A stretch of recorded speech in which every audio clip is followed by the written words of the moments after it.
आज का हमारा टॉपिक है भारत की जनसंख्या।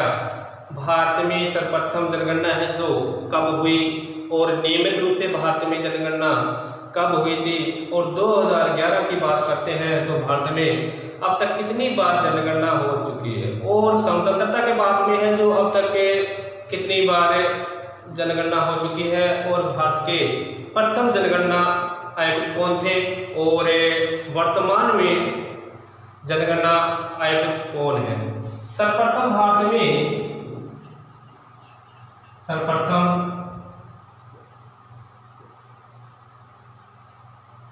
1872 में लॉर्ड मेयो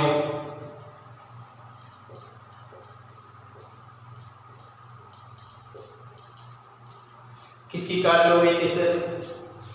1872 में लॉर्ड मेयो के काल में हुई थी। और नियमित की बात करते हैं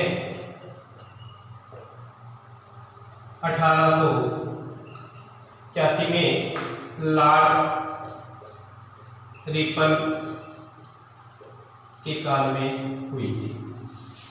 और सन 2011 के अनुसार अब तक भारत में 15वीं बार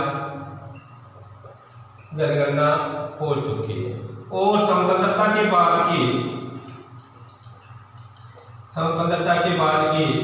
7वीं बार भारत में जनगणना हो चुकी है।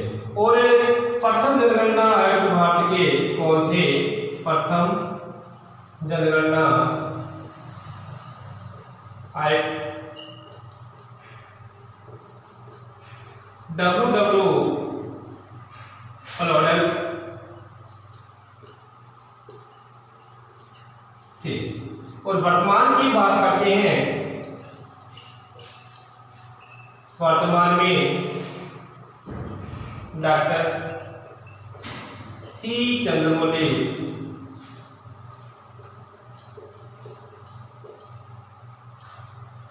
प्रथम भारत की जनगणना आयुक्त है W क्लॉडेल, और वर्तमान में डॉक्टर सी चंद्रमौली है।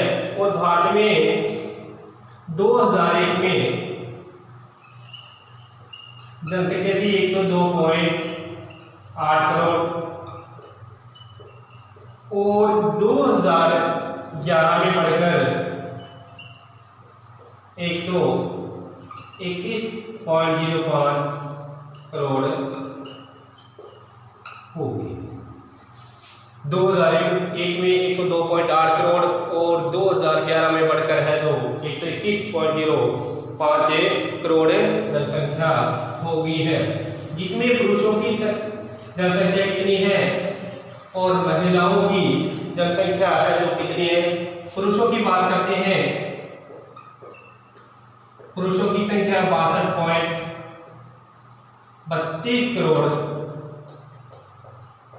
और महिलाएं हैं जो की संख्या 58.76 करोड़ जनसंख्या है जो भारत के अंदर पाई जाती है। और सर्वाधिक जनसंख्या वाले राज्य कौन कौन से हैं? सर्वाधिक जनसंख्या वाले राज्य नंबर 1 उत्तर प्रदेश, 20 करोड़ जनसंख्या है जो उत्तर प्रदेश में पाई जाती है। उसके बाद में महाराष्ट्र,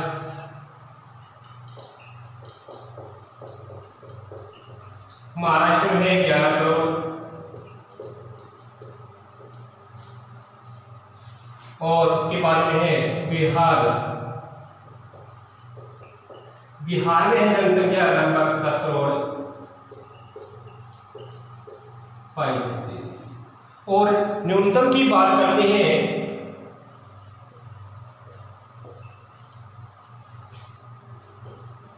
सिक्किम,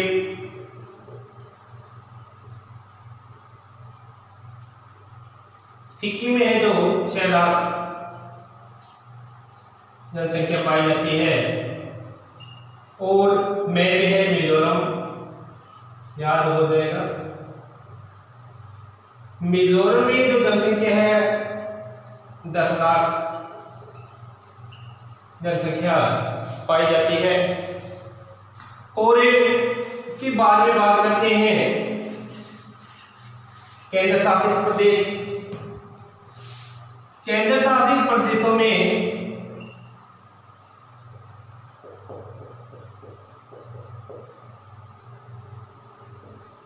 सबसे ज्यादा जनसंख्या है जो दिल्ली में 1.67 करोड़ जनसंख्या है जो पाई जाती है। और उसके बाद में न्यूनतम की बात करते हैं। न्यूनतम जनसंख्या है जो लक्षद्वीप में 64,000 जनसंख्या पाई जाती है। और उसके बाद में बात करते हैं लिंगानुपात की।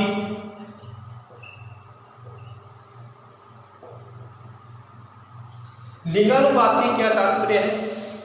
1000 पुरुषों के पीछे स्त्रियों की संख्या को लिंगानुपात कहते हैं। 2001 में भारत में लिंगानुपात कितना था और 2011 में बढ़कर है जो भारत में लिंगानुपात है कितना हो गया।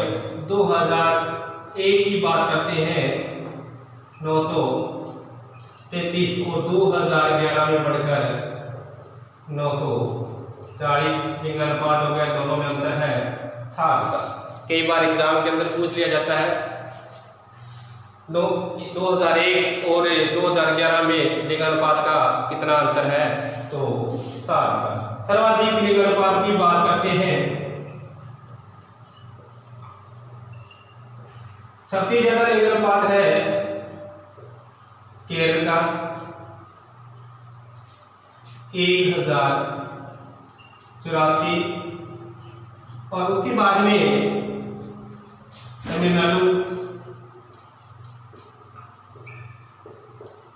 तमिलनाडु का लिंगानुपात है 946।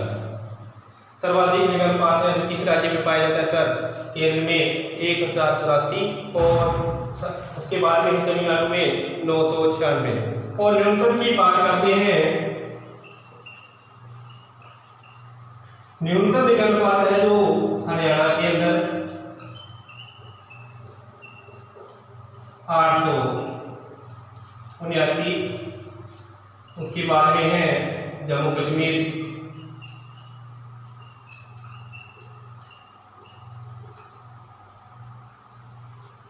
889 लिंगानुपात पाया जाता है। उसके बाद में बात करते हैं केंद्र शासित प्रदेश की बात। केंद्र शासित प्रदेश में सबसे ज्यादा लिंगानुपात है जो किस राज्य में पाया जाता है? केंद्र शासित प्रदेश। सर्वाधिक लिंगानुपात है जो पुडुचेरी में सर्वाधिक।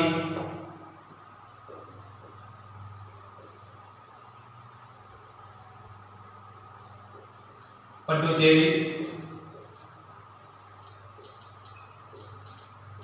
1037 लिंगानुपात पाया जाता है। और न्यूनतम की बात करते हैं नवद्वीप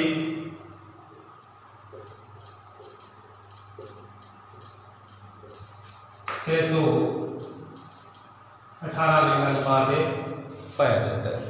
उसके बाद में बात करते हैं अपने साक्षरता की।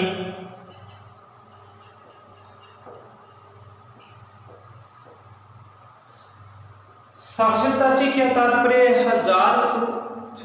साक्षरता से तात्पर्य है 7 साल का जो बच्चा होता है किसी बात को पढ़ सके, लिख सके और समझ सके, उसको बोलते हैं साक्षरता।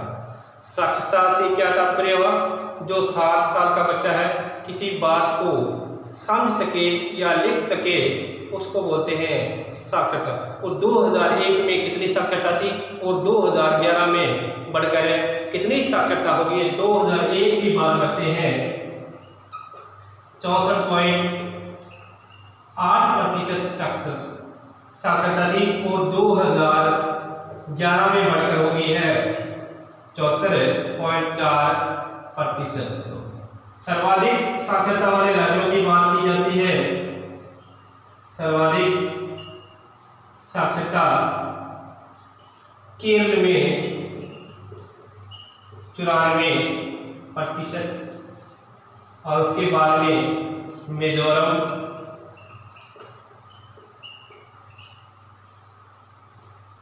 91.3% साक्षरता पाई जाती है। न्यूनतम की बात करते हैं। न्यूनतम साक्षरता है जो बिहार में 63% साक्षरता पाई जाती है और इसके बाद में है अरुणाचल प्रदेश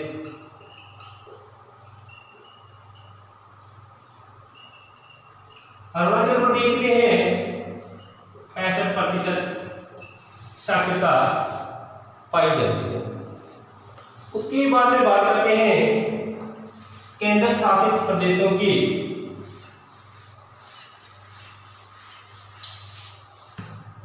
केंद्र शासित प्रदेशों की बात करते हैं। सर्वाधिक साक्षरता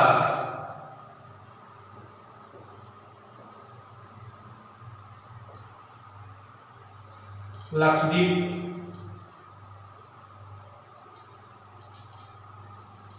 91.8% साक्षरता है जो पाई जाती है। और न्यूनतम बात करते हैं दादर नागर हवेली 76% साक्षरता है जो पाई जाती है। इसमें पुरुषों की साक्षरता है 80.9% और महिलाओं की साक्षरता है 64.6% साक्षरता है जो पाई जाती है। पुरुषों की कितनी प्रतिशत साक्षरता है? 80.9% और महिलाओं की साक्षरता है 64.6%। उसके बाद में बात करते हैं अपने जनसंख्या घनत्व। जनसंख्या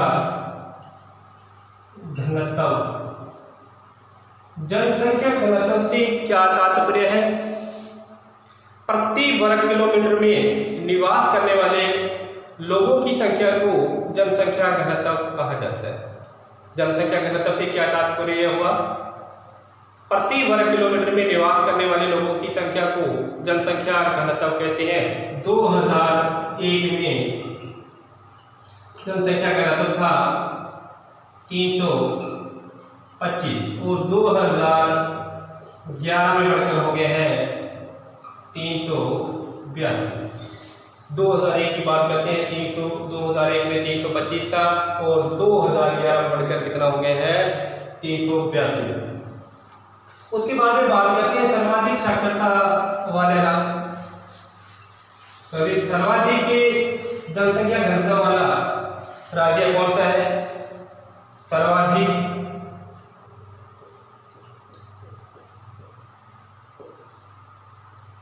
जनसंख्या घनत्व वाला राज्य कौन सा है? नंबर 1 बिहार।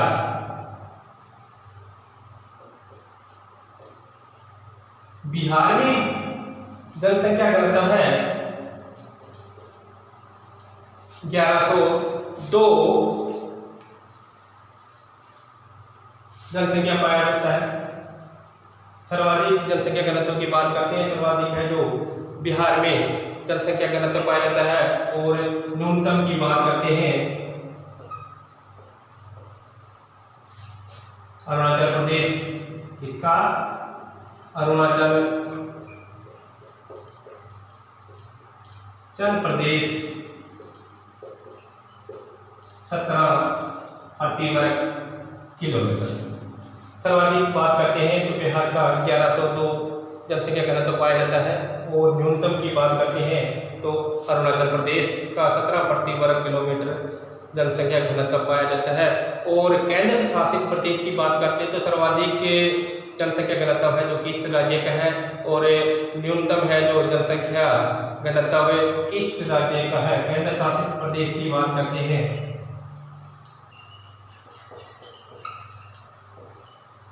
केंद्र शासित प्रदेशों में जनसंख्या घनत्व है जो सर्वाधिक किस राज्य का है। सर्वाधिक जनसंख्या घनत्व है दिल्ली का। किसका है? दिल्ली 11,320 प्रति वर्ग किलोमीटर जनसंख्या घनत्व पाया जाता है। और न्यूनतम है, न्यूनतम की बात करते हैं अंडमान निकोबार द्वीप, अंडमान निकोबार द्वीप 46 प्रति वर्ग किलोमीटर जनसंख्या घनत्व पाया जाता है। और आज का हमारा सवाल है, भारत का सबसे बड़ा राज्य कौन सा है? Thank you.